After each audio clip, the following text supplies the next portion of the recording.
Muesli रहमतुल्लाह अलैह फरमाते हैं, मैं हज के लिए गया तो मैंने क्या देखा कि एक जवान है जो काबे का गिलाफ पकड़कर हर वक्त एक ही दुआ करता है, अल्लाह मेरा खात्मा ईमान पर फरमा, मेरा खात्मा ईमान पर फरमा, मेरा खात्मा ईमान पे फरमा। मैं हैरान हूँ, यहाँ तो हर दुआ कबूल होती है, ये एक ही दुआ की रट लगाए हुए हैं कि मेरा खात्मा ईमान पे फरमा, खात्मा ईमान पे फरमा। फरमाते हैं जब वो दुआ से फारिग हुआ तो मैंने पूछा, ए जवान, यहाँ तो हर दुआ कबूल होती है, तू बस एक ही रट लगाए हुए हैं, अल्लाह मेरा खात्मा ईमान पे फरमा, मेरा खात्मा ईमान पे फरमा। तो शेख अब्दुल्ला मुसली से वो जवान कहता है, ए अब्दुल्ला, अगर तुम अल्लाह के बरगजीदा बंदे न होते तो मैं कभी भी ये राज तुम्हें न बताता। दरअसल बात ये है कि मेरे दो भाई थे, इतने नेक, मुत्तकी और परहेजगार कि एक भाई ने 40 साल तक काबतुल्लाह के हरम में फी सबीलिल्लाह अजान दी। 40 साल तक काबे में अजान पड़ी और 40 साल तक कभी उसकी तकबीर उला, पहली तकबीर भी नमाज में फौत नहीं हुई, कभी उसकी तहज्जुद भी फौत नहीं हुई। और दूसरे भाई ने 30 साल तक काबे में अजान पड़ी फी सबीलिल्लाह और उसकी भी 30 साल तक कोई नमाज नहीं छूटी, हत्ता के तहज्जुद भी फौत नहीं हुई।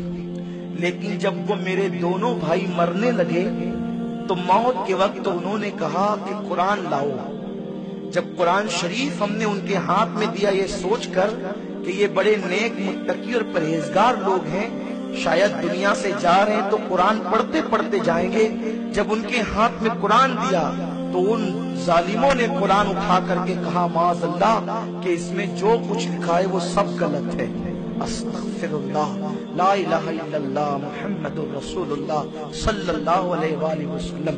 उन जालिमों ने, बदबख्तों ने ये कहा और यही आखिरी जुमला कह के वो दोनों मर गए।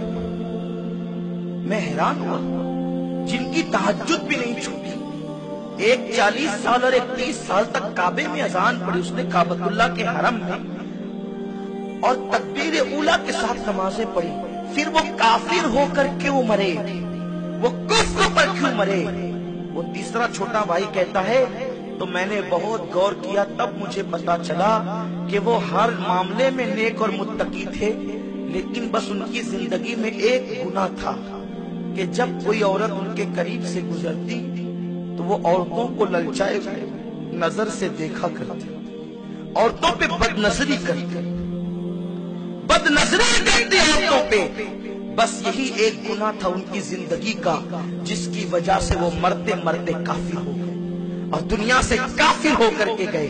याद रखें, आज सबसे ज्यादा नहूसत किसे की है कि हमने दाढ़ियां भी बढ़ाई, हाजी साहब भी कहला रहे हैं, नमाजी साहब भी कहला रहे हैं, लोगों के सरों पे टोपियां भी है, बहुत कुछ है, लेकिन नजरें महफूज नहीं है। हम अपनी नजरों को आवारा कर रहे हैं। याद रखिए, ये बड़ी नहूसत है। और याद रखो, अगर नजर अचानक उठ गई किसी औरत पर, फौरन नीचे कर ले, अल्लाह देख रहा है। मेरे आका फरमाते हैं, किसी औरत पर नजर उठे और बंदा अल्लाह के खौफ से फौरन नीचे कर ले तो अल्लाह उसी वक्त 300 हूरों के साथ उसका निकाह कर देता है। हूरे जन्नत में वो जमीन पे होता है, तभी निकाह उसका कर दिया जाता है। और अल्लाह अकबर, जो नजर गड़ा ले, जमा करके देखे, आका फरमाते हैं उसकी जहन्नम में उसकी आंखों के अंदर आग की सलाखें डाली जाएगी, उसकी आंखों में आग भरी जाएगी। मौत का एहसास करो, ये दुनिया चंद दिन की है, एक दिन मुझे आप सबको भी जाना है। बुढ़ापे का इंतजार मत करो। क्या जवान नहीं मरते? अब तो मौत इतनी सस्ती हो गई है, इतनी सस्ती। बाइक लेकर के निकला, मर गया, हार्ट अटैक आया, मर गया, एक्सीडेंट हुआ, मर गया, ये हुआ, मर गया, वो हुआ, मर गया। लोगों, ये न सोचना कि जब बूढ़े होंगे तब नेक बनेंगे। मौत ने किसी को मोहलत नहीं दी है। आओ हम भी अल्लाह की बारगाह में सच्चे दिल से तौबा कर लें, इससे पहले कि मौत की तलवार अपने सर पर लटके, मौत का फरिश्ता आ जाए, हम सच्ची तौबा कर लें। वो अल्लाह बड़ा करीम है, बड़ा करीम है। हर वक्त तौबा करो, اس کی بارگاہ میں معافی مانگتے